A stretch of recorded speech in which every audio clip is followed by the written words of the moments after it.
आगे बढ़ने से पहले वीडियो को लाइक और चैनल को सब्सक्राइब जरूर कर दें, जिससे कि श्री बागेश्वर बालाजी की कृपा आप पर सदैव बनी रहे। चलिए वीडियो में आगे बढ़ते हैं। दोस्तों, इस वर्ष के रक्षाबंधन का मनाना कुछ ज्यादा ही असमंजस में घिरा हुआ है। इसका कारण यह है कि इस साल भद्राकाल का साया रक्षाबंधन के दिन पर छाया हुआ है। इस परिस्थिति में लोग सोच रहे हैं कि रक्षाबंधन को कब मनाया जाए। क्या 30 अगस्त के दिन, जिस दिन पूर्णिमा है, या 31 अगस्त के दिन, क्योंकि 30 अगस्त को भद्राकाल का साया है और भद्राकाल में राखी बांधना शुभ नहीं माना जाता।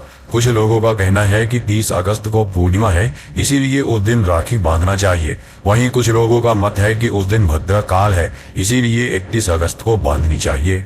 कई लोग भद्राकाल के बाद राखी बांधने का महत्व देते हैं, वहीं कुछ लोग सूर्यास्त के बाद राखी बांधने को उचित मानते हैं। इसी तरह गुरुजी ने भक्तों को मार्गदर्शन देने के लिए रक्षाबंधन के दिन की सारी जानकारी प्रदान की है। उन्होंने बताया है कि किस दिन राखी पर्व मनाया जाए, किस दिन पूर्णिमा तिथि है, कब से कब तक भद्राकाल लगेगा और कौन से सही मुहूर्त में राखी को बांधना सही रहेगा।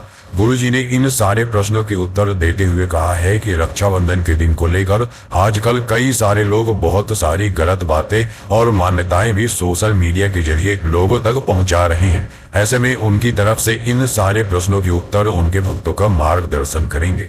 गुरुजी ने बहनों के लिए कुछ ऐसी महत्वपूर्ण बातें भी बताई हैं जो उन्हें अपने भाई के लिए अवश्य करनी चाहिए। उनका कहना है कि आजकल नए जमाने की हवा चल रही है। हर त्योहार का महत्व और मतलब अलग अलग तरीके से माना जाने लगा है, किंतु शास्त्रों के अनुसार त्योहारों का महत्व और उनकी खुशबू को बरकरार रखना बहुत ही जरूरी है।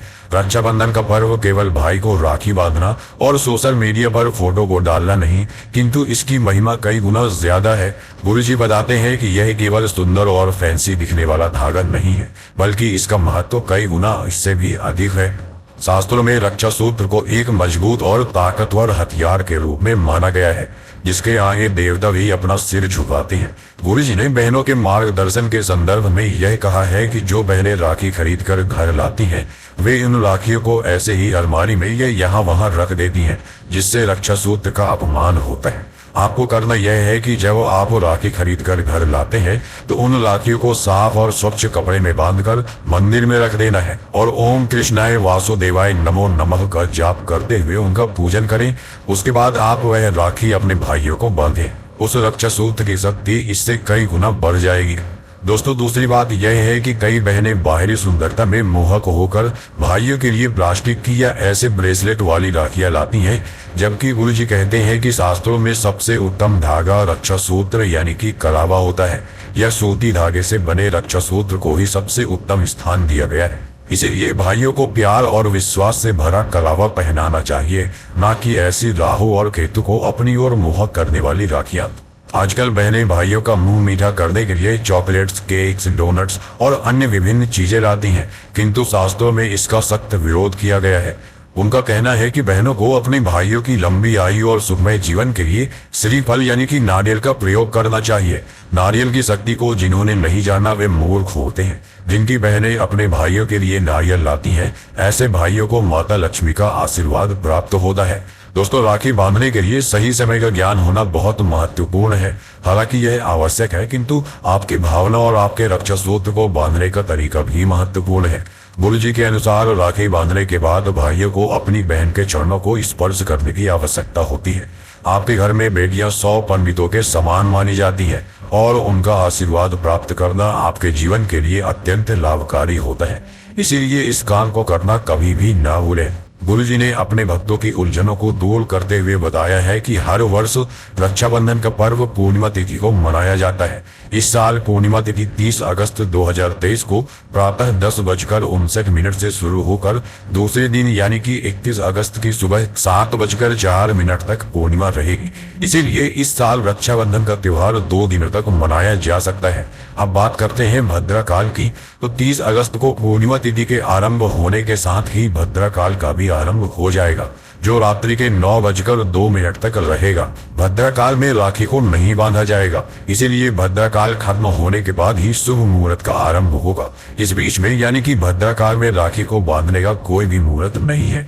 गुरुजी कहते हैं कि यूं तो शास्त्रों के अनुसार दोपहर के वक्त ही राखी बांधना सबसे उत्तम माना गया है, किंतु यदि दोपहर के समय भद्रकाल चल रहा हो तो प्रदोष काल में राखी बांधना शुभ होता है। भद्रकाल पूरी दोपहर कब तक रहेगा तो उसकी जानकारी भी गुरुजी ने दी है। अगर बात करें भद्रपूज की तो वो शाम को 5:32 से शाम 6:32 तक रहेगा और भद्रमुख शाम 6:32 से रात 8:11 तक रहेगा और भद्र का अंत समय रात 9:02 पर समाप्त हो जाएगा।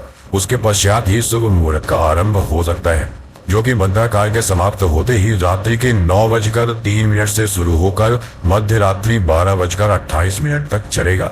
इस मुहूर्त में आप भाइयों को राखी बांध सकते हैं। दोस्तों एक बार फिर से सुनिए राखी का शुभ मुहूर्त यही है 9:03 से 12:28 तक रात्रि में। तो जो लोग यह कह रहे हैं कि 31 अगस्त को भी राखी का शुभ मुहूर्त है तो उन्हें बता दें कि 31 अगस्त को भाद्रपद मास का आरंभ हो जाएगा।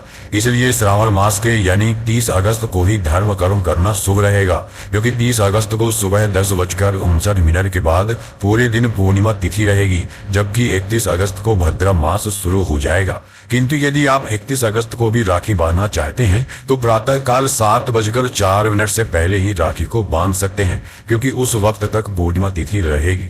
इसके अलावा गुरुजी ने बहनों के लिए कहा है कि यदि वे अपने भाई के लिए राखी की थाली सजाती हैं तो उस थाली में सारी आवश्यक चीजें होना भी जरूरी है, जैसे कि रोली, कुमकुम, अक्षत, पीली सरसों के बीज, दीपक, मुंह मीठा करने के लिए मिठाई, श्रीफल, जिसे तोड़कर आप अपने भाई को खिला सकती हैं। इससे उनका जीवन धन धान्य से भरा रहेगा। इसके अलावा थाली में जो आपने कलावा या राखी दी है वो भी रख लें। ध्यान दें कि राखी बांधते समय भाई का सर रुमाल से ढका रहे, तो यह अत्यंत उत्तम होता है। यही नहीं, गुरुजी ने राखी के समय भाई बहन को कौन सा मंत्र बोलना चाहिए उसकी भी जानकारी दी है।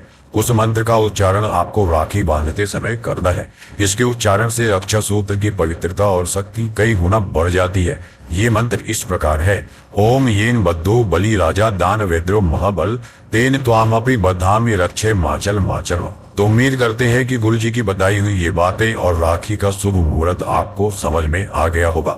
अगर आपको यह वीडियो अच्छी लगी हो तो चैनल को सब्सक्राइब करके वीडियो को लाइक और कमेंट बॉक्स में जय श्री राम, जय बागेश्वर धाम सरकार, जय हनुमान, जय सीताराम जरूर लिखें और इसे फेसबुक और व्हाट्सएप के जरिए इसे ज्यादा से ज्यादा शेयर करके बाकी लोगों तक भी पहुंचाएं।